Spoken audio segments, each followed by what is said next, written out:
Olá, meus amigos, tudo bem? Sou eu, professor Gessé, mais uma vez aqui com vocês, tudo bem? Tudo certinho? Hoje, quinta-feira, né, escolhi fazer a minha aula gravada, haja vista, né, que eu percebi no horário, né, que todos os seus, né, os outros meus colegas estão fazendo aula ao vivo. Então, para dar uma quebrada, né, para que você possa dar um tempo e tal, assistir a minha aula de hoje, tá? Então, prosseguindo na apostila 2, o módulo 6, tá? O capítulo referente ao humanismo. Então, é o que nós estamos falando já há 2 semanas e vamos continuar com o nosso argumento, tá bom? Nosso argumento a respeito do humanismo. Pois bem, então, veja bem, coisas que aconteceram as outras semanas você não pode esquecer. Você não pode esquecer que o humanismo é um período de transição. Você não pode esquecer que o humanismo, ele tem como principal razão filosófica, né, o antropocentrismo, quer dizer, o homem, o sentido, o homem, o centro de tudo, tá? No oitavo tempo eu vou fazer um apanhado sobre todas as manifestações literárias. Na última aula nós vimos o Gil Vicente, né, e o teatro Gil Vicentino. Você provavelmente deve ter notado, os exercícios da apostila, eles se dedicam, na sua maioria, a Gil Vicente, tá? Mas veja bem, não foram só, no caso, né, o Gil Vicente, a historiografia e as novelas de cavalaria que configuraram o feito literário dentro do humanismo. O humanismo, ele teve também outras manifestações literárias. E hoje, por exemplo, eu vou falar de uma que ela vai conversar, ela vai convergir com outra matéria que você tem, muito provavelmente, com a filosofia. Então, muito importante você ficar atento. Vamos lá então? Então vamos lá. Acorda aí e vamos para a geografia. O que é a geografia? Também conhecida como história de santos. Durante, né, esse período, durante esse período de transição, era muito comum, né? Muito comum a manifestação, né? Lembra, período de transição, o antropocentrismo. Eu deixei todo o slide aqui. Muito bem. Então, é um período de transição. Não pode esquecer a palavra, o antropocentrismo. O marco inicial, o que é? É o Fernão Lopes como cronista-mor. Isso quer dizer, a historiografia marcando, né, o início do humanismo. O surgimento da imprensa, graças a ela, impulsiona-se o saber. Então, a imprensa eu não posso dizer descoberta, inventada, né? Porque, na verdade, ela foi descoberta, foi inventada na China, né? Somente no final de 1400, o alemão Gutenberg traz essa invenção para a Alemanha. E lá ele consegue um financiamento e tal, ele assim monta a primeira tipografia, vamos dizer assim, né? O surgimento dos tipos móveis na Europa. Isso impulsiona o saber, né? Isso só se compara, né, com o advento da internet, né? Porque daí a informação vai circular muito mais rápido. A informação não circula mais boca a boca. Agora ela é impressa. Claro que o cara poderia escrever à mão. Era muito comum os monges copistas, né? Então aqueles mosteiros enormes e os monges que copiavam, né, os textos, reproduziam os livros à mão. Mas eu não preciso te dizer que isso demorava demais, isso era muito exaustivo, né? Com a invenção da imprensa, como é que é? Não sei se você já viu. Coloca papel, sai papel. Coloca papel, sai papel. Coloca papel, sai papel. Então é muito mais rápido, muito mais dinâmico, tá? Então, neste caso aqui, o começo do mercantilismo da Europa. Então eu tenho todo o cenário, né, dentro do Reino de Portugal. Falei para vocês sobre a Revolução de Aves, sobre a Revolução de Avis. Então vocês têm todo um cenário da burguesia, né, de Portugal, impulsionando, né, as grandes navegações. Falei a respeito da escola de Sagres, tá? Que não foi algo físico, não foi algo assim, um local lá, tem um local lá, vamos lá para a escola. Não era um local, um prédio, mas era um lugar específico de Portugal, bem ao sul de Portugal, onde Portugal financiava, né, todo e qualquer conhecimento náutico. Até a existência dessa escola é um negócio controverso, tá? Controverso no sentido assim, será que existiu, será que não existiu? Por quê? Porque esse movimento era um movimento de segredo de Estado. Por exemplo, um mapa, né? Os portugueses iam escrevendo os mapas. O mapa era segredo de Estado. Revelar um mapa era trair a coroa, era um crime pago com a vida, era um crime né? Pago com a vida. Então, era algo muito acobertado, era um segredo de Estado. Então, certo, acobertou-se tanto, né, que hoje a gente tem dificuldade em dizer se realmente a escola de Sagres existiu ou não. Provavelmente sim, tá? Porque era um lugar onde pensadores raciocinavam sobre a náutica, né? Sobre engenharia náutica. E lembra, tudo isso é impulsionado pela burguesia. Esse elemento chamado burguês, ele é um elemento embrionário, tá? Então ele está agora se desenvolvendo e o burguês vai ser um elemento muito importante, tá? O burguês vai ser o transformador da história. Mais tarde nós vamos encontrá-lo lá no romantismo, tá? Provavelmente esse ano ainda vamos encontrar o elemento burguês lá no romantismo, ele fazendo uma reviravolta na história, né? A gente vai discutir a respeito de Revolução Francesa e a gente vai entender como que esse burguês é um agente transformador da história, tá? Lembra sempre do mote de Protágoras, tá? Então, o antropocentrismo, Deus é o centro de todas as coisas, e lembra sempre de Protágoras, né? O homem é a medida de todas as coisas. Quer dizer, é o homem que transforma o meio, é o homem que transforma a sua história. E eu tenho aí o surgimento de um elemento que a gente não pode confundir. A gente não pode confundir, por exemplo, um rei absolutista, né, com o que acontecia durante a Idade Média. Então, é muito comum, né, cara, você assistir um filme sobre a Idade Média e tal, e aí o rei manda, o rei desmanda e tal. Não era muito bem assim, não. O rei, ele não tinha tanta influência. O rei era considerado um servo do povo. Então, como eu acho que eu já expliquei várias vezes aqui, Dom Afonso Henriques, ele lutava, guerreava pelo povo, né? Então, o monarca, né, considerado nobre, ele era nobre por causa dos seus feitos, né? E aí o que acontecia? Ele vinha de família nobre? Vinha de família nobre, mas só que ele tinha uma responsabilidade com as pessoas do lugar, né? Então ele defendia as pessoas do lugar e tal, e é um ambiente muito propício, muito particular na Península Ibérica, porque eles estão constantemente em guerra com os muçulmanos. Lembra, a guerra começa em 700 e vai terminar no final de 1400, tá? Então, aí eu tenho essa ascensão. Aí, com o final de 400 e início de 500, eu tenho, né, já a centralização do poder. Então aí surge este elemento que nós configuramos chamar de absolutismo, tá? Que vai ser muito importante para os nossos estudos dentro, por exemplo, da Renascença e dentro do Romantismo, tá bom? Muito bem, um pequeno apanhado. E claro, a ciência ganha espaço, a ciência com elemento, por enquanto, um elemento que está aliançado com a igreja, né? E é isso que nós vamos ver hoje. Vamos lá então para hoje. Então, a ciência ganha espaço? Ganha espaço. Então, os elementos científicos, eles são trazidos à tona, né? Então, eu tenho a descoberta do astrolábio, eu tenho a descoberta da bússola, né? A invenção da bússola, eu tenho a invenção da imprensa. Volto a dizer, não foi minha invenção, mas, né? O surgimento da imprensa. Bom, agora vamos lá. Eu tenho também, agora, hoje, como modelo para a gente conversar, eu tenho a hagiografia. O que é a hagiografia? A geografia é conhecida como história de santos, tá? Então, na verdade, o que significa esse feito literário que configurou-se no humanismo, tá? Bom, constitui-se como meio de elaboração e preservação da memória dos santos e santas católicos. Eu coloquei católico, mas é muito importante você lembrar. Isso acontece ali entre os 1400, final de 1300, lembra? O humanismo é um movimento de transição. Eu tenho Fernão Lopes, que é 1413 alguma coisa, né? 1400 e alguma coisa, início de 1400. Contudo, cara, a literatura, as suas transições, não dá para marcar só tal dia começa. A gente coloca um marco, mas não é assim.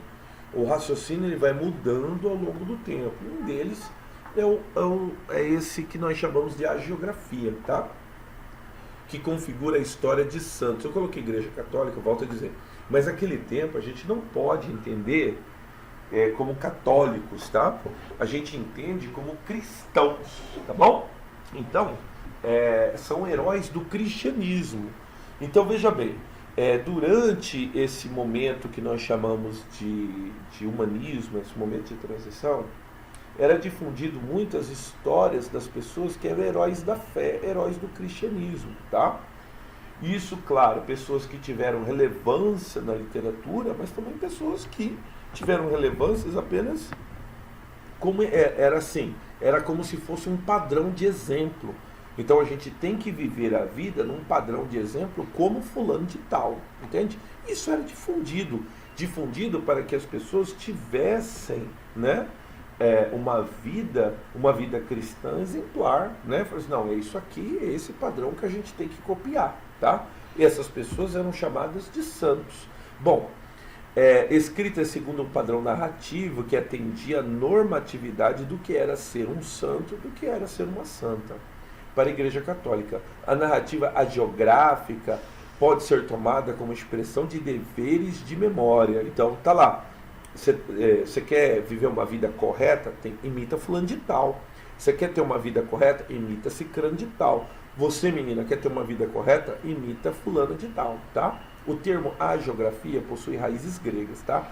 Ágio quer dizer santo, grafia quer dizer escrita, tá? O Flossanctorium, ou, né, no caso, o linguagê português, e o livro e legenda que fala de todos os feitos e paixões dos santos mártires em linguagem português, mandadas imprimir em 1513 por Dom Manuel, certo? E são várias histórias, né? Histórias, como eu digo, histórias menores ou histórias maiores, né? Histórias que um dia você já ouviu falar, por exemplo, uma bem antiga que você já deve ter ouvido falar. O São Jorge, né? Chamado São Jorge Guerreiro. Diz a história, né, que São Jorge sai lá da Capadócia, né? E ele se converte ao cristianismo, só que ele era um soldado romano, né?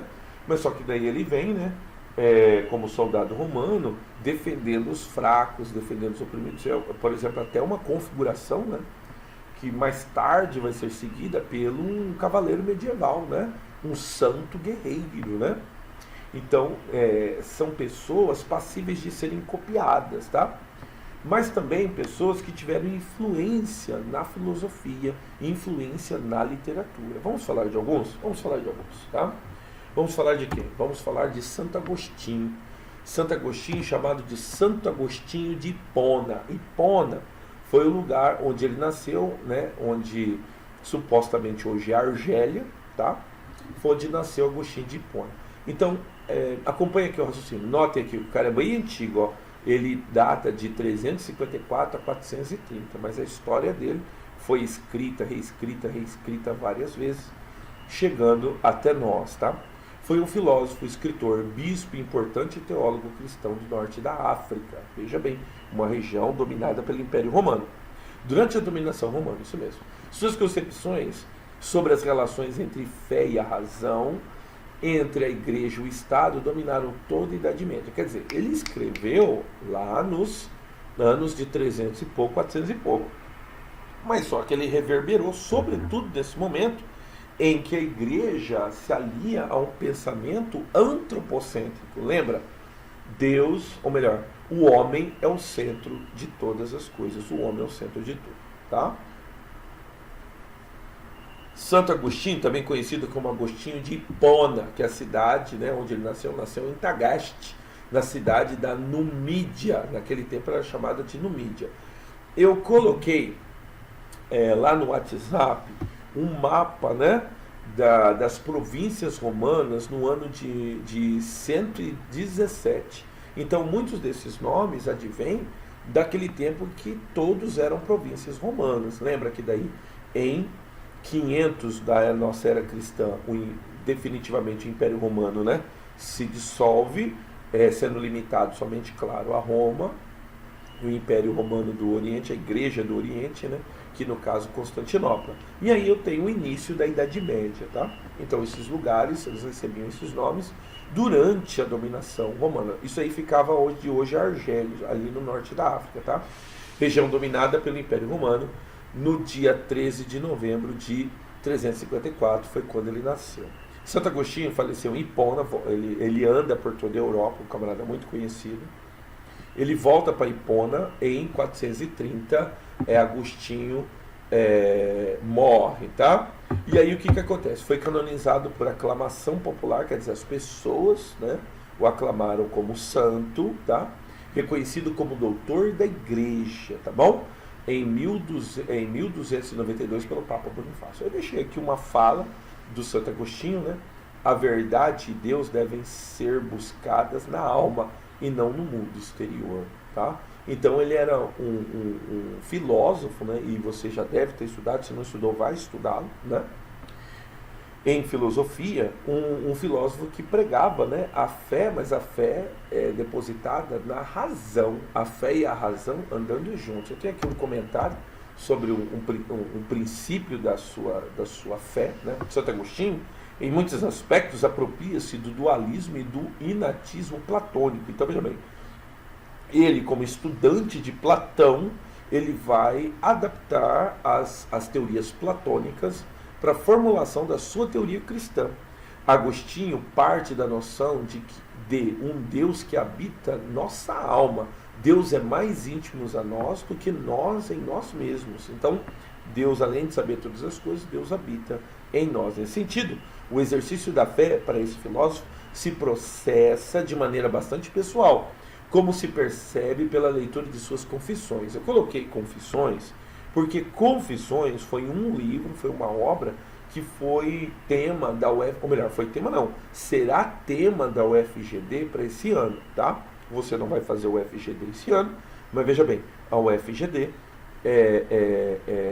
trouxe como tema o livro Confissões de Santo Agostinho, tá? Para você ver como é a relevância do nosso estudo. Na qual ele diz que Deus estava dentro de mim e eu lá fora a procurar-te, entendeu? Deus estava dentro de mim e eu lá fora a procurar.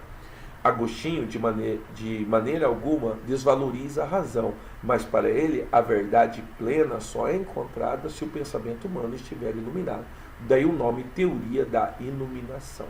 Por essa fé que, como vimos, habita no interior de nossa alma, tá? Então foi Santo Agostinho. Santo Agostinho acreditava na fé pela razão. Então, aí ele coloca o nome dessa teoria como Teoria da Iluminação, tá? Muito bem. Outro santo para a gente conversar, São Tomás de Aquino, tá? Foi um frei católico, filósofo e teólogo italiano da Idade Média, da ordem chamada de Ordem Dominicana, tá? É o autor da Suma Teológica, onde faz uma clara exposição dos princípios do catolicismo. Está vendo aqui? Ele é mais contemporâneo. Ele é de 1225 a 1274. Tomás de Aquino nasceu no castelo de Racasecca, em Aquino, no reino da Sicília, no sul da Itália, no ano de 1225.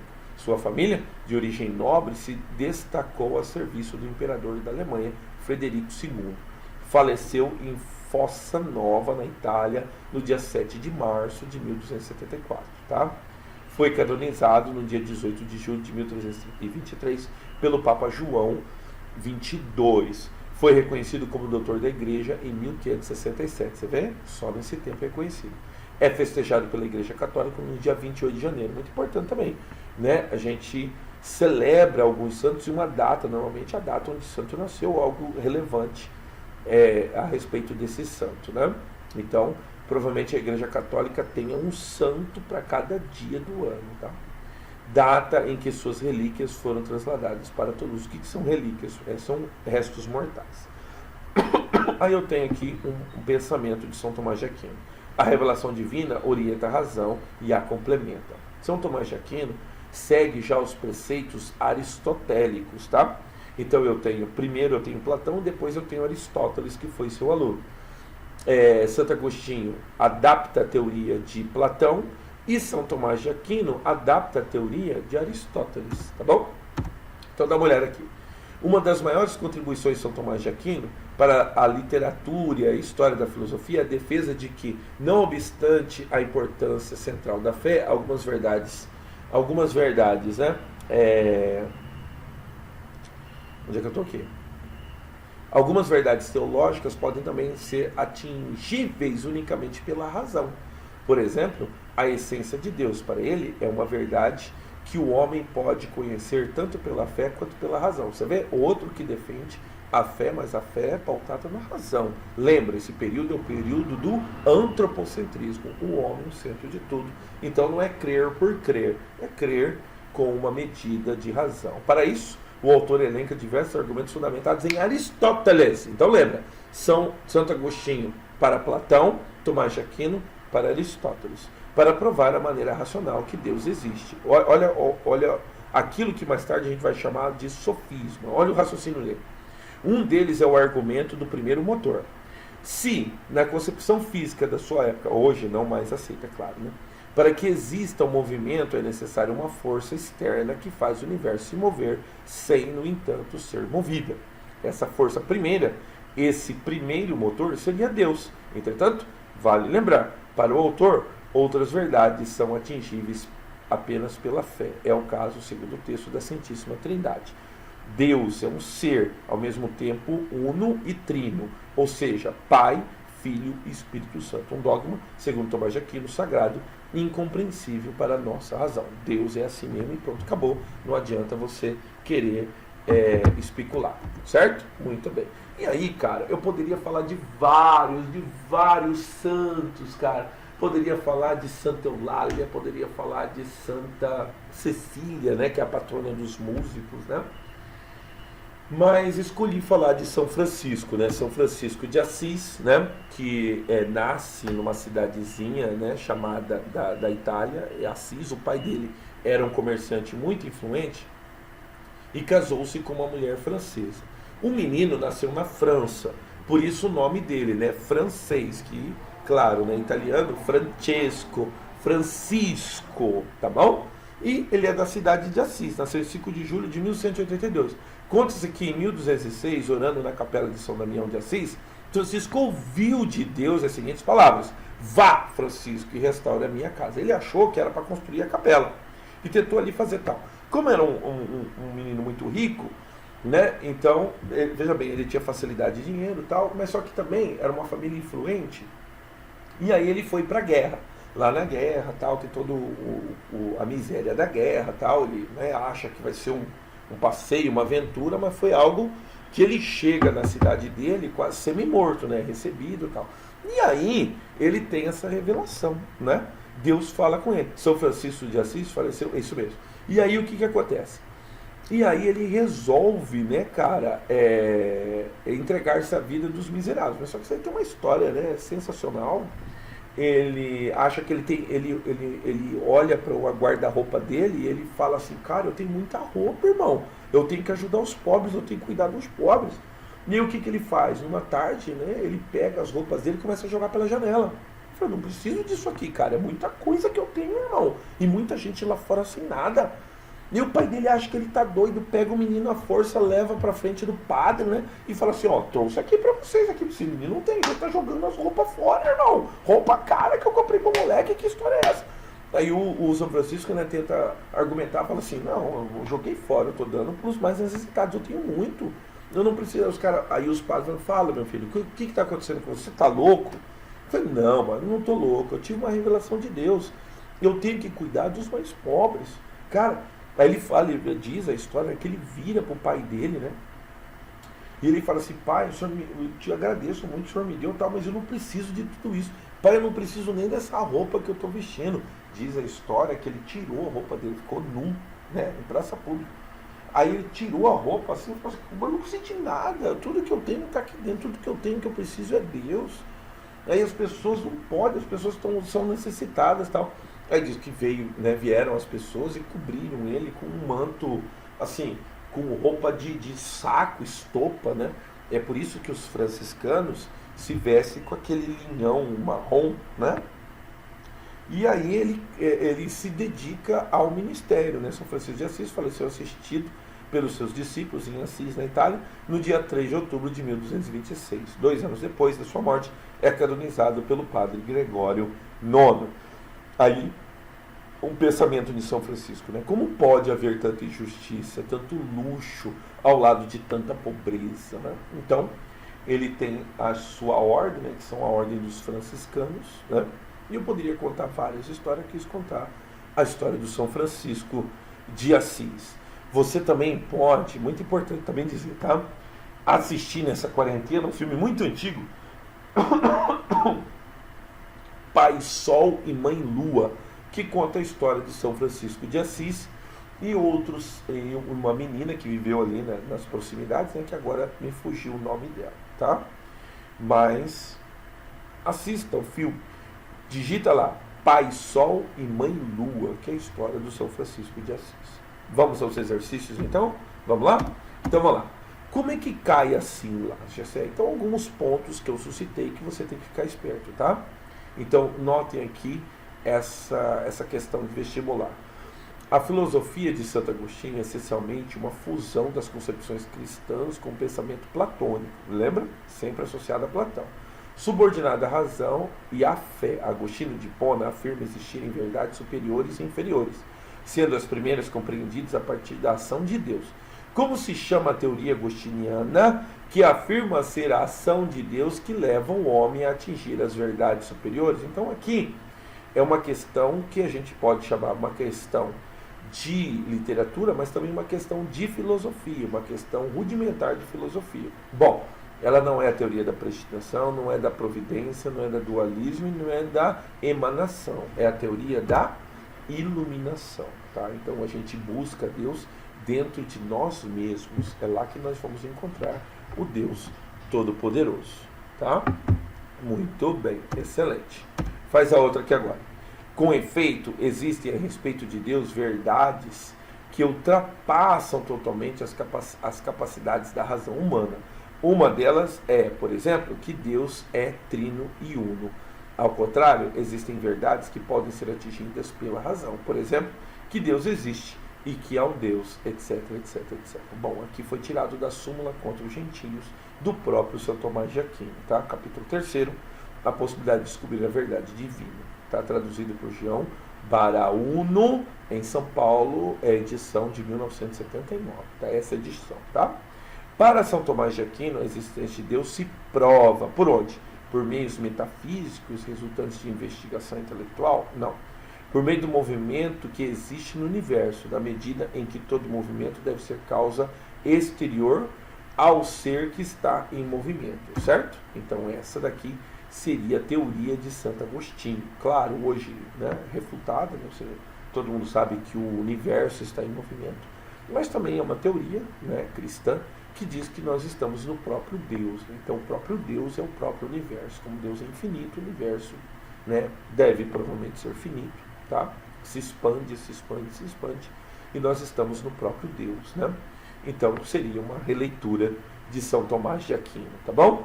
Apenas pela fé, a razão é mero instrumento acessório e indispensável de maneira nenhuma, apenas com o exercício retórico negativo. Então essa seria a fundamentação da teoria de São Tomás de Aquino.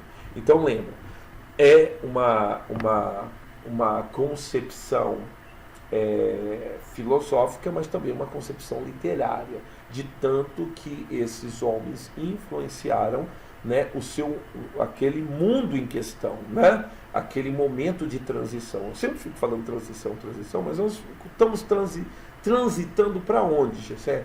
Estamos transitando para um momento que nós configuramos chamar de renascença, né, que é o papo da semana que vem. Semana que vem eu vou falar a respeito desse renascentismo, tá? Muito bem.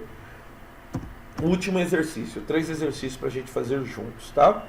O humanismo marca a transição da literatura medieval para a literatura renascentista, tá vendo? Momento de transição. Para tanto, ao distanciamento da música, das cantigas, tá? Assinale qual manifestação literária não pertence ao humanismo. Então vamos lá?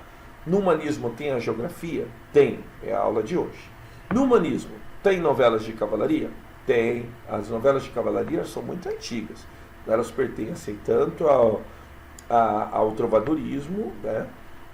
Como pertencem também ao humanismo. Só que no humanismo elas são mais difundidas. E é claro, elas vão ser difundidas eternamente, inclusive até os tempos de hoje, tá? Letra C. Tem teatro Gil Vicentino? Tem. Lembra? Gil Vicente é considerado o pai do teatro português, tá? Tem prosa historiográfica? Tem, chamada de historiografia. O que não tem? As cantigas de escárnio. Elas não têm, certo? As cantigas de escárnio, elas remontam ao trovadorismo. Eu coloquei para despertar aqui, colegas, porque o vídeo tem que ter no mínimo 30 minutos e no máximo 35 minutos, tá? Então, até para não atrapalhar a aula do professor, que vai começar daqui a pouquinho. Então, última recomendação. Pega a apostila, tá? Página 135. E agora, faça o exercício 4, 5 e 6. Eu volto daqui a pouquinho para fazer os exercícios juntos com vocês, tá bom? E daqui a pouquinho eu volto também para a gente encerrar esse capítulo 2, tá? O capítulo 2 será encerrado hoje, no 8º tempo, tá bom? Até daqui a pouquinho, se Deus assim nos permitir, tá? Deixa eu encerrar aqui. Até daqui a pouco, meus amigos.